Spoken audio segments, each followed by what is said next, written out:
halka inaga dhegeysanaysiin Somali Positive 24 TV aan falanqeyn doonaa kulamadii ugu dambeeyay horyaalka Premier League maanta oo 26 December sanada 2021 Boxing Day ciyaarihii dhacay wax nooga sheeg. markaan guda galno waa maasan tahay. markaan guda galno kulanka weynaa oo Leicester City Man City kulan aad u xiiso leh meeshaas ka dhacay 6-3 ku kala dhamaatay. Man City 3-6 ku badisay, Leicesterna 3 dhashatay, Arsenal 5 ku badisay, Tottenham 3 ku badisay, West Hamna iyo Southampton 3-2 ku dhamaatay, 3-2 ku dhamaatay, Chelsea 3-1 ku dhamaatay. saas waay. Okay, marka Man City iyo Chelsea labadii koox oo aan hogaanka isku hayay waa labaduba ay badiyeen marka laga soo tago Liverpool oo kulankeeda u baaqday.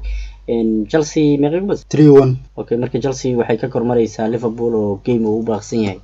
isku dhibco weli ma laga karaa Man City marka aad fiiriso qabkeed. Allah City qabashadeeda aad u adagtaa. goolasheeduna way sii badanayaan weli. goolasheedana way sii badanayaan. Pep Guardiola oo sanadka 2021 ayada ayaa gabagabaysay iyadoo hogaamiyaasha ah leaderska ah.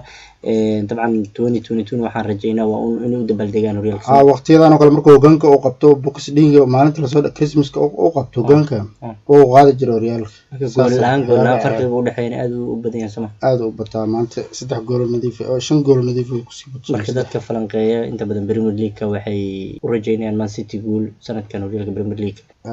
marka Chelsea iyo saadaashu ku badan baa. Okay, waxaan rabnaa Tottenham iyadoo top 4geeda mustaqbalka maxay rajo intee leeyahay. waa rajo way leedahay 3 game oo baaqsan yahay haday soo baday 3 game oo baaqsan ka top 4 soo galay. marka Arsenal iyo Manchester United gadaal iska marmaysaa. way gadaal marnaysaa 2 dhibcood ay kasii kormaray xataa waliba maantana way badisay 3. Tottenham laga filayay maadaama horyaalka ay ku bilowday si tacbaan oo islahaaba sanadkan kaalmaha ugu hooseeyay aadisa. Conte wili MBT 6 game oo dheelay 4 waa badisay 2 daro galmo. Aston Villa oo ayantan macalinkeedii ayadoo cirka la marinay macna waxa ku dhacay macna rajadoodii maxaa maanta Steven Gerrard macna wuxuu ku maqnaay isolation iska karantiil ku jira karantiil ku maqnaay maanta saas oo macna uga jiiftay walow kulamada waaweyn oo laga badisay 3 game waaweyn oo dheelay waana laga badisay Liverpool.